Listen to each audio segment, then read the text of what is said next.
Questo progetto nasce per volontà dell'Associazione Casa delle Farfalle di Poggiorusco, in quanto noi 1 anno e mezzo fa abbiamo avuto un grave lutto in associazione, abbiamo perso una bambina di 11 anni e io navigando su internet avevo visto questi parchi inclusivi e mi era piaciuta molto l'idea di poter dedicare a Giada quest'altalena. Abbiamo proposto il progetto al comune,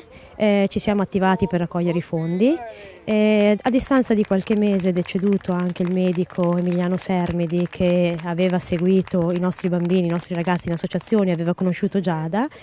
e per delle coincidenze, per delle situazioni, avviando una campagna di raccolta fondi, oggi ci troviamo qua a inaugurare quest'altalena. Pochi mesi fa è deceduto un ragazzo di Poggio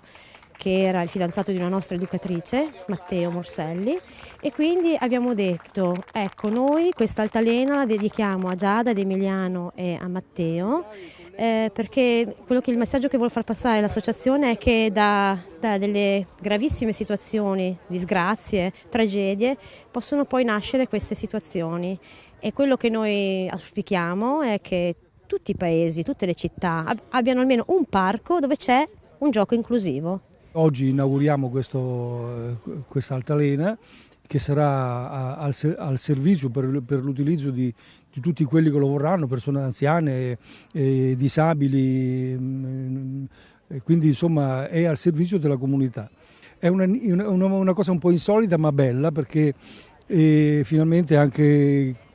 le persone meno fortunate possono accedere a certi svaghi che altrimenti sarebbe un po' complicato poterli avere. La struttura è la stessa di un'altalena tradizionale, con l'aggiunta di questo cesto, ovviamente studiato appositamente, certificato, dove esiste la rampa di accesso e queste 2 corde che servono per potersi muovere e quindi dondolarsi in questo modo. E la pavimentazione antitrauma è una pavimentazione di circa 6,5 metri per 3,5 e serve ovviamente per attutire eventuali cadute accidentali, eccetera. L'altalena per i disabili sì, però è in un contesto diciamo così, di parco inclusivo, quindi insieme a tutti gli altri bambini. Questa è la cosa più importante che mi sento di dire.